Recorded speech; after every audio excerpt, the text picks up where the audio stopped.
অনেকের ধারণা কদমবুসি করা নাকি হারাম, কদমবুসি করলে নাকি শিরিক হয়ে যায়। সবাই একটু একসাথে বলি নাউজুবিল্লাহ। কদমকে আমরা তো স্পর্শ করি, মাসা করি, আর সাহাবায়ে কেরাম আমার নবী পাকের কদম যুগলে ঠোঁট লাগিয়ে চুম্বন করতেন।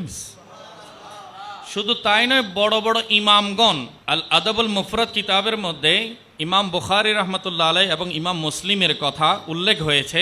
ইমাম মুসলিম রহমতুল্লাহ আলাই ইমাম বুখারী রহমতুল্লাহ আলাই দরবারে এসে তাকে জিজ্ঞাসা বলেছিলেন যে ইয়া শাইখ আল মুহাদ্দিসিন, হে মুহাদ্দিস কুল শিরোমণি, আপনি আপনার কদম যুগল আমার দিকে একটু বাড়িয়ে দিন, আমার ইচ্ছে হয় আপনার কদম যুগলে আমি ঠোঁট লাগিয়ে চুম্বন করব। এবং তিনি সেটা করেছিলেন। তো জগৎ বিখ্যাত আলেম ওলামা একজন আরেকজনের কদমে যদি ঠোঁট লাগিয়ে চুম্বন করলে শিরিক না হয়, আমরা করলে শিরিক হবে? ওনারা আমাদেরকে সুন্নাত শিক্ষা দিয়েছেন। সাহাবায়ে কেরাম কোনো জায়গা থেকে দূরে ছুটে আসলেই আমার নবী মুস্তাফার হাত মোবারকে, পা মোবারকে তারা চুম্বন করতেন, বরকত হাসিল করতেন।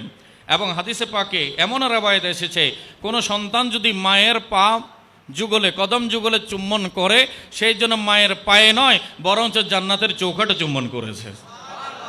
কারণ আল্লাহর হাবিব বলেছেন আল জান্নাতু তাহতা আকদামিল উম্মাহাত, যে মাদের পদতলে তোমাদের জন্য জান্নাত দেয়া হয়েছে। তো সেই জন্য আমরা যদি সেখানে চুম্বন করি তাহলে সেটার বরকত আমরা পাবো।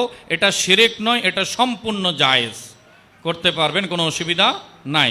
কদম ছুঁয়ে আমরা ঠোঁটের মধ্যে চুম্বন করতে পারি, কোনো অসুবিধা নেই।